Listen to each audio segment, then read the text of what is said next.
Buenos días, estimada tutora y compañeros. Dando inicio a la actividad de reconocimiento inicial de la materia bases de datos, me presento, mi nombre es Edson Andrés Sativa Avendaño, yo tengo 29 años, actualmente estoy cursando quinto semestre de Ingeniería de Sistemas, tengo un cargo de coordinador de puertos y aeropuertos en un proyecto de Ecopetrol. Mis expectativas sobre este curso es obtener herramientas para la planeación, diseño y ejecución de bases de datos que apoyen mi labor para la toma de decisiones con información oportuna. Evolución histórica de las bases de datos. A lo largo de la historia, yo dividí la evolución de las bases de datos y los sistemas gestores de datos en cuatro etapas, que a continuación mencionaré una a una.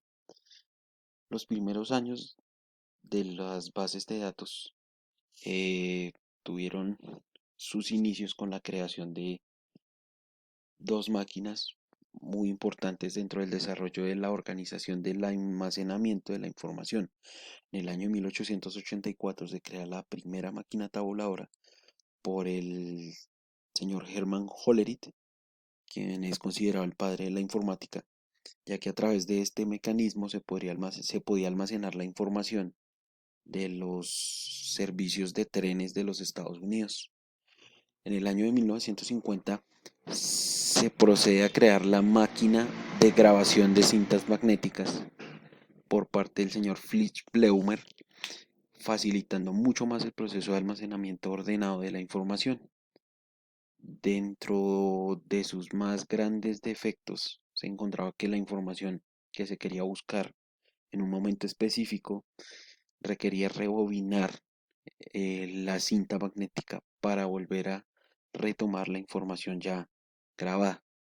Un proceso que tomaba bastante tiempo en su época y por el que se requerían instalaciones bastante grandes por parte de los gobiernos y de las entidades gubernamentales para poder acceder a su información. Posterior a esto, en el año de 1960, evolucionamos con la creación de los discos, facilitando una consulta más rápida de la información.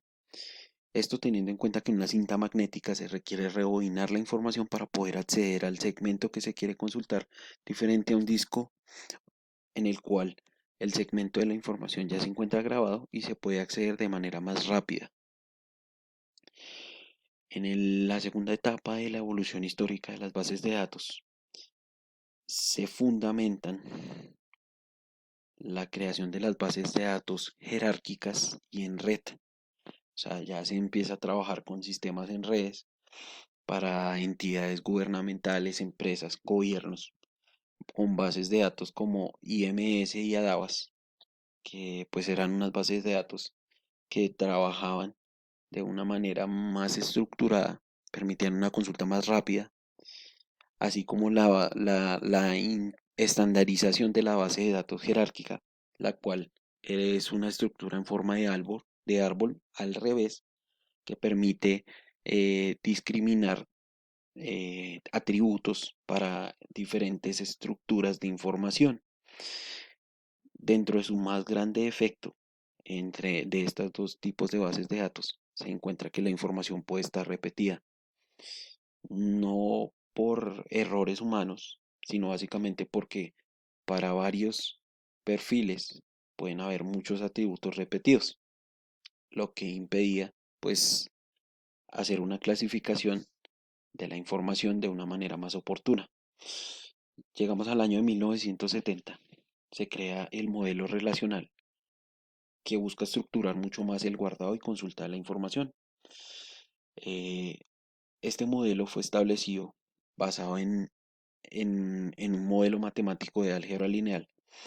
en el cual, mediante el registro y campos de la información, se permite una clasificación y estandarización más acertada de la información. Con este modelo, en el año 1977, el señor Larry Ellison funda o crea su primer sistema gestor de información, que ya se empiezan a llamar sistemas gestores de bases de datos, denominado Oracle, que a la actualidad es uno de los más grandes a nivel mundial. Pasamos a la tercera etapa de la evolución de las bases de datos, que en este caso ya pasan a ser sistemas gestores de datos, que inicia en el año de 1989 con la creación de Microsoft SQL Server. Este sistema es basado en Oracle, tiene una programación bastante similar, pero entra a competir dentro de la información para las empresas, que eran los clientes que inicialmente tenían las bases de datos, las empresas, entidades gubernamentales que requerían bastante almacenamiento de información que fuera en tiempo real. Posterior a esto llegan los años 90. En los años 90, pues ya tenemos una evolución de bases de datos, porque ya son sistemas gestores de datos, y se comienza a trabajar con sistemas open source. Los sistemas open source, a diferencia de los anteriores, no son diseñados exclusivamente para compañías, sino para usuarios personalizados que requieren hacer procesos o quieren empezar a inducirse en este mundo de las bases de datos. Dentro de las más destacables está que en el año 1995 se crea MySQL, que maneja un sistema integrado que sincroniza con el sistema que en ese entonces es uno de los más modernos, que es el PHP. Posterior a esto, en el año 1996, se crea la competencia de MySQL, que se llama PostgreSQL. Es un sistema que cuenta con un almacenamiento de procesos basado en el sistema gestor de bases de datos de Oracle. Es más robusto que MySQL y cuenta con más funcionalidades, teniendo en cuenta que es para usuarios más especializados en el tema de bases de datos. Todos estos sistemas que acabé de mencionar empiezan a manejar un modelo que se llama cliente-servidor, que es el que manejaban en su momento las compañías para manejar sus estados financieros, para hacer consultas sobre sus estados de inventarios. Básicamente había un servidor que centralizaba la información y sobre este servidor los diferentes perfiles de usuarios accedían a este a consultar los datos que se necesitaban, perfiles que ya venían caracterizados con permisos y restricciones para el acceso a ciertas partes de la información. Posterior a la primera evolución de los sistemas gestores de datos, llega el nuevo milenio, con su segunda evolución de los sistemas gestores de datos. Entre las más destacables que pude encontrar dentro de mis lecturas, se crea SQLite, que es un sistema gestor de datos basado en programas. Este sistema es bastante utilizado en Android, en el cual mediante la descarga de un programa,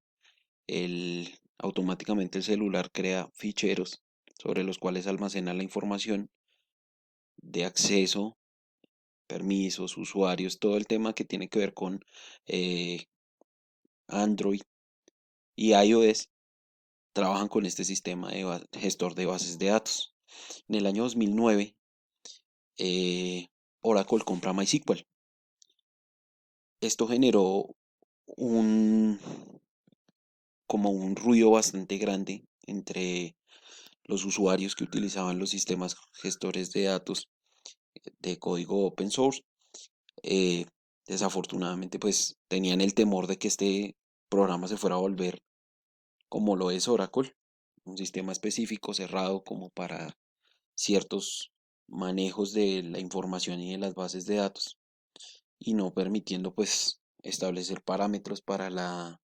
ejecución de la consulta de la información, el grabado de la información y los usuarios. Afortunadamente, el área de Oracle asignada a este proyecto crea una nueva aplicación que se llama MariaDB. MariaDB es un sucesor, por así decirlo, una actualización de MySQL, porque básicamente el programa maneja la misma programación, la misma arquitectura, pero a diferencia del anterior, pues pertenece a Oracle. La ventaja de este programa es que puede trabajar en uno o en el otro e importar la información.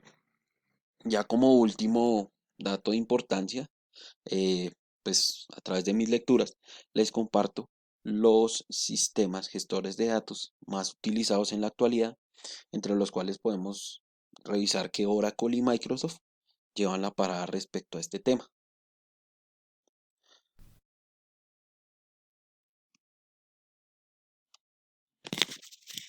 Como quinto punto,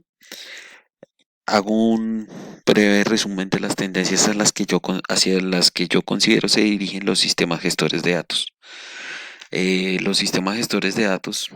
en la actualidad se están empleando en toda la información que los usuarios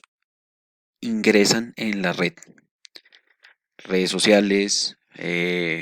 bancos, eh, instituciones educativas, sobre las cuales yo resalto cuatro que para mí son las más importantes. Los sistemas gestores de datos no solo permitirán el almacenamiento de la información, sino que a su vez facilitarán integrarlo a la red para poder hacer un análisis y definición de los comportamientos de los usuarios en la red, facilitando interpretar gustos, hobbies, perfiles, características más específicas acerca de los usuarios que acceden a cada una de estas redes. Esto facilitará que las empresas de productos y servicios puedan establecer estrategias de comercialización y servicios pues acordes a la necesidad de los usuarios en tiempo real. Como segunda tendencia, considero que la evolución en el almacenamiento de las bases de datos va a evolucionar hacia la nube, que es el sistema de almacenamiento de información en estos momentos más grande a nivel mundial y se considera el más efectivo porque facilita la consulta en tiempo real desde cualquier tipo de dispositivo. Puede ser un dispositivo móvil, un computador, no necesariamente tienes que estar conectado a un equipo que tenga usuario conectado a esa base de datos, porque pues automáticamente lo puedes hacer desde un celular si tienes los permisos. El manejo del Big Data financiero va a ser muy apreciado por las empresas grandes, porque va a facilitar para ellos pues obtener información de tiempo real de productos y servicios que puedan ellos ofertar hacia los usuarios. Las empresas grandes van a querer o van a poder beneficiarse de esta información que pues nosotros sabemos que el segmento financiero de la economía protege toda esta información, pero pues en ocasiones comparte eh, ciertos datos o bases de información que le permiten a este sector de la economía beneficiarse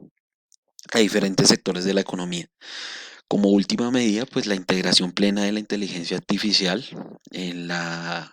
el sistema de Machine Learning, que es pues básicamente el aprendizaje que tiene la inteligencia artificial sobre la información que se graba, pues lo cual va a permitir hacer un análisis mucho más profundo eh, sobre la información que graban los usuarios, facilitando pues tener datos y análisis sobre esta información en tiempo real para las personas que se encargan de gestionar estas bases de datos. Un ejemplo de bases de datos es el que utilizamos actualmente en mi compañía, que es el seguimiento que se hace a todas las operaciones internacionales de Ecopetrol, en el cual mediante esta base de datos que les estoy mostrando, se permite hacer seguimiento en tiempo real a todas las órdenes de compra que maneja Ecopetrol a nivel nacional. Como bien sabemos, Ecopetrol maneja operaciones en todo el país, pero pues para ellos es bastante importante tener seguimiento a todos los repuestos, a todos los insumos que solicitan en sus proveedores del exterior y saber en tiempo real dónde se encuentran, si se encuentran en Cartagena, en los puertos, en los aeropuertos o si ya se despacharon a las plantas. Entonces, básicamente esta base de datos bastante robusta facilita la consulta en tiempo real de Ecopetrol y de nosotros los usuarios de la información acerca de órdenes de compra en específico o de consolidados en general, indicándonos pesos, dimensiones, valores declarados de la carga y facilitándonos nuestro proceso de seguimiento, que es uno de los más difíciles que pues veo dentro de mi labor.